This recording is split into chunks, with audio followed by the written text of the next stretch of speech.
I dare say this is not a hoot. I took some notes on that, so those are, about the Ebola down there in Texas, and who knows else right now where it has been spread to. Those who are financially invested in that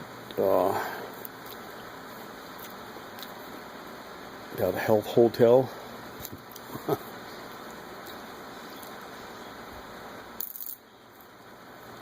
They're afraid.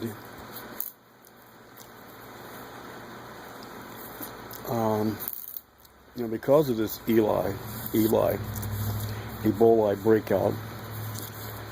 Maybe this is a song that Eli's coming, better hide your heart, girl, that means you're alive. So maybe that's what that song is about, Ebola coming, better hide your ass,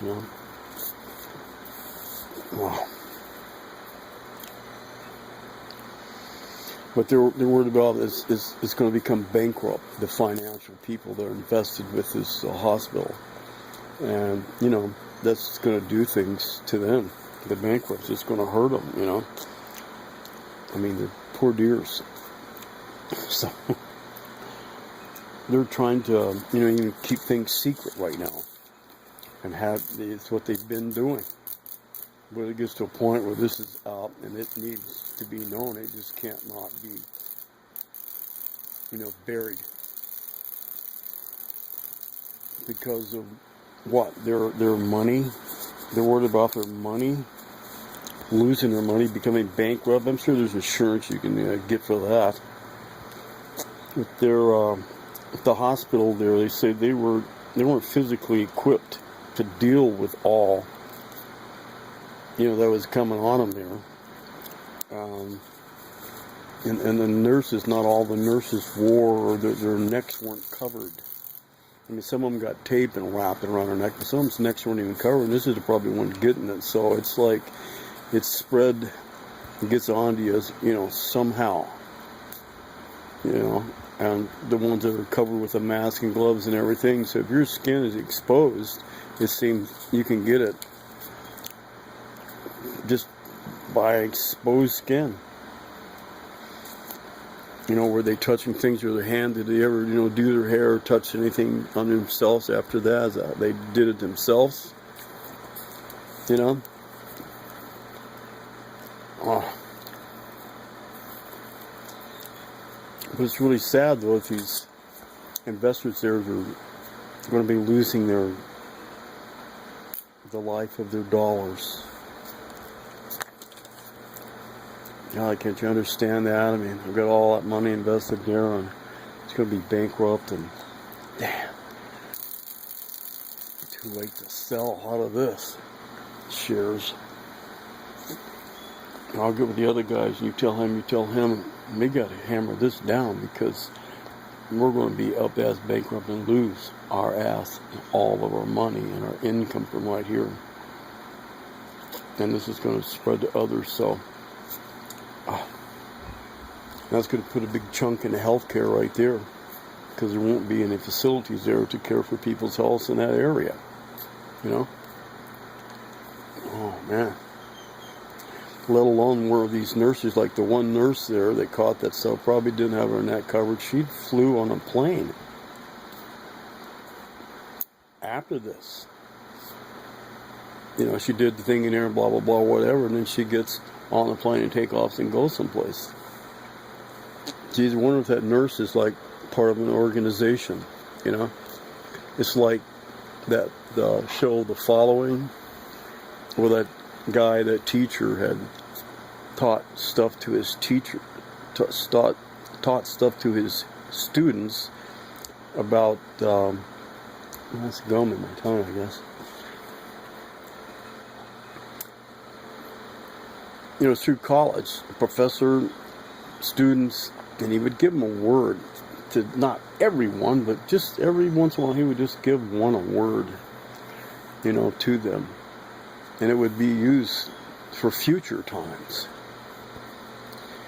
And he just did this intentionally.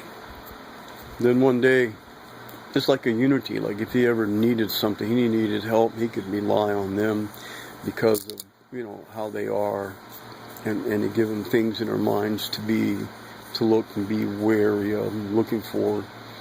And when he needed help, he called on them. And they would even be police officers and, sworn to whatever and this and that, really good officers. But because of their connection with him, officers would turn and kill their own men. That is a following. So what if this nurse is in something like that, and she doesn't know because someone gave her a word and she reacted on it? She left herself exposed, and there was some word in that, And you see this guy in the following is given out to these students. They weren't anything at the moment like the working class and making money, paying taxes, They weren't in that part yet. So they were to go to other areas of resources or whatever, so they could be spread out really wide, Well, Obama, man, he shut down airplanes and anybody. Well, there's, Obama, there's a lot of things I could tell you about right now and the things that you're doing. And it's not American. It's anti-American. I've never seen anyone more anti-American than someone like yourself that is supposed to be at the head seat of the country, and you're not doing the job the way an American would be doing his job. You are an anti-Christ American. And buddy, you need to be taken down right this day. Not one more hour pass, you need to go. And it needs to be out that you are so out of connection with this government, any control, anything about this government, and all the little Muslim buddies you put in the government and those little offices to be turning things around like you are now, infiltrating our systems in our school and teaching the school children to pray to Allah, when the God's been kicked out of schools. They've taken our gods out of schools. In God we trust, saying the pledge to allegiance, and they're bringing in this Allah, this Muslim crap. It's because of the people he put in office that's causing this. We don't have to follow that. We don't and will not obey it. It's that easy. Jiminy frick shit, do you get it now? Jump in there, damn it. It's time. Peace out.